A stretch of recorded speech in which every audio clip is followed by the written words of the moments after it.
Kali ini kita masih akan membahas tentang teorema Pythagoras bagian ketiga, yaitu tentang triple Pythagoras untuk kelas 8 semester 2. Pertama-tama kita akan membahas tentang definisi triple Pythagoras. Triple Pythagoras adalah pasangan bilangan asli yang memenuhi teorema Pythagoras.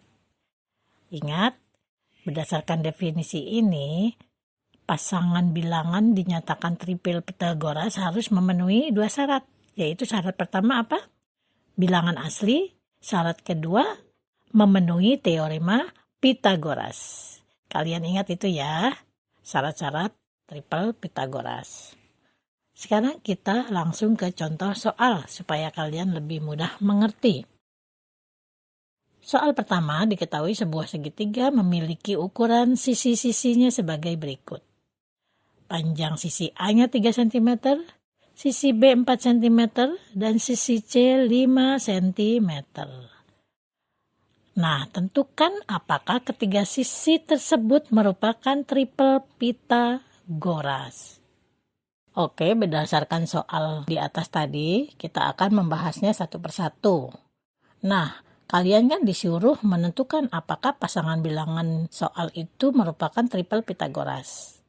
Masih ingat kan syarat untuk menyatakan itu triple Pythagoras tadi yang sudah kita bahas di definisi? Syarat pertamanya adalah mereka merupakan bilangan asli. Oke, kalian perhatikan tadi kan sudah disebutkan A-nya 3 cm, B-nya 4, C-nya 5. Kita perhatikan ketiga bilangan itu. Apakah mereka semuanya merupakan bilangan asli? Iya, betul. Ketiganya sudah merupakan bilangan asli. Berarti syarat pertama sudah terpenuhi.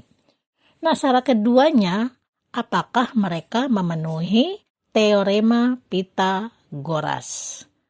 Nah, ingat nggak kalian teorema Pythagoras itu apa rumusnya? Ya, betul. A kuadrat ditambah B kuadrat sama dengan C kuadrat. Itu adalah teorema Pythagoras. Nah, dari soal itu, kita harus buktikan dulu apakah mereka memenuhi teorema Pythagoras. Berarti kita masukkan ya angka-angka dari A, B, dan C-nya ini. A-nya 3, berarti 3 kuadrat ditambah B-nya 4, menjadi 4 kuadrat sama dengan 5 kuadrat. Kita hitung 3 kuadrat jadi 9, 4 kuadrat 16, 5 kuadratnya 25. 9 ditambah 16 hasilnya adalah 25. Sedangkan 25-nya tetap kita tulis yang ruas kanannya 25. Berarti hasilnya adalah sama ya ruas kiri dan ruas kanan. Kesimpulannya apa? Sudah memenuhi nggak teorema Pythagoras itu? Pasangan dari bilangan-bilangan ABC. Karena hasilnya sama berarti dia sudah memenuhi hukum teorema Pythagoras. Syarat pertama sudah bilangan asli, syarat kedua juga sudah memenuhi teorema Pythagoras. Baru kita tarik kesimpulannya. Ketiga bilangan di atas ternyata merupakan triple Pythagoras. Soal kedua, diketahui sebuah segitiga siku-siku memiliki ukuran sisi-sisinya sebagai berikut. A-nya 5 cm, B-nya 6 cm, C-nya belum diketahui. Nah, carilah panjang sisi C dan apakah ketiganya merupakan triple Pythagoras. Jadi, di sini ada 2 pertanyaan yang harus kalian jawab. Oke, kita akan membahasnya ya. Tadi soalnya sudah diketahui A-nya 5 cm, B-nya 6 cm, C-nya tidak diketahui. Sedangkan di soal itu dinyatakan bahwa segitiganya merupakan segitiga siku-siku. Karena dia merupakan segitiga siku-siku, otomatis dia juga memenuhi hukum teorema Pythagoras. Ya. Oke, kita masukkan rumusnya dulu yang Pythagoras itu. A kuadrat ditambah B kuadrat sama dengan C kuadrat. Lalu kita ganti angkanya. A-nya 5 menjadi 5 kuadrat ditambah 6 kuadrat sama dengan C kuadrat. 5 kuadrat hasilnya adalah 25 ditambah 36 sama dengan C kuadrat. Kita jumlahkan 25 tambah 36-nya, hasilnya adalah 61 sama dengan C kuadrat. Berarti C sama dengan akar dari 61. Kalau kita hitung akar dari 61, C-nya sama dengan 7,81.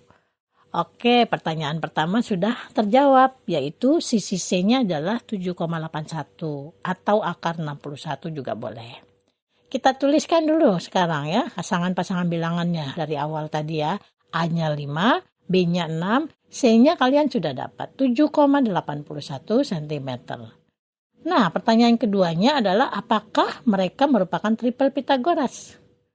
Masih ingat kan syarat triple Pythagoras? 1, 3, bilangannya merupakan bilangan asli. Yang keduanya memenuhi teorema Pythagoras. Kalau teorema Pythagorasnya kan sudah memenuhi.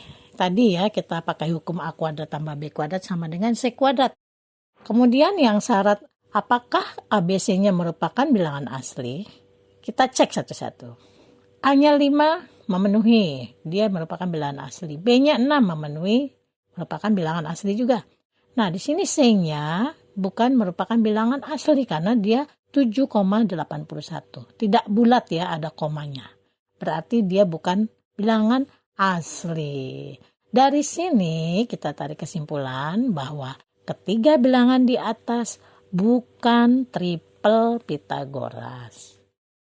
Nah, soal yang ketiga adalah merupakan sebuah gambar segitiga siku-siku, di mana sisi alasnya 5, sisi miringnya 13, sisi tegaknya tidak diketahui.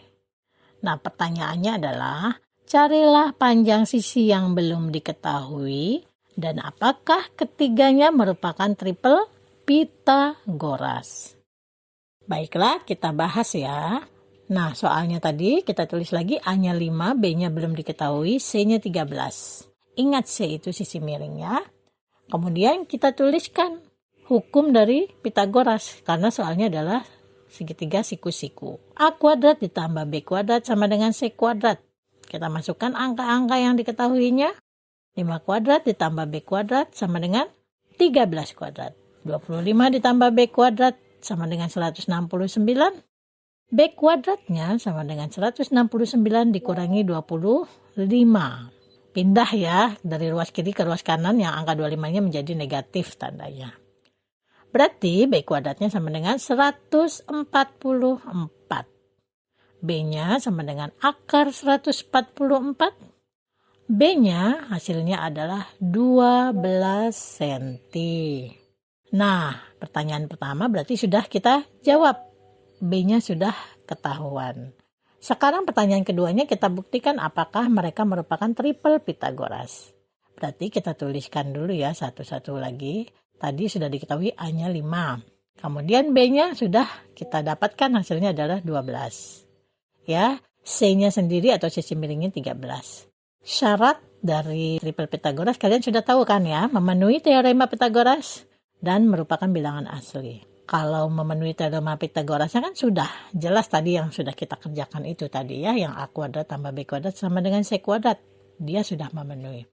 Kemudian apakah mereka merupakan bilangan asli? Kita cek satu-satu. A-nya 5, betul dia merupakan bilangan asli. B-nya 12 yang kita cari juga betul, merupakan bilangan asli. Kemudian C-nya sendiri 13 cm juga bilangan asli. Kesimpulannya, ketiga bilangan di atas merupakan triple Pythagoras. Oke, sampai di sini dulu pembahasan tentang triple Pythagoras. Sampai jumpa lagi di pembahasan teorema Pythagoras berikutnya atau lanjutannya. Terima kasih.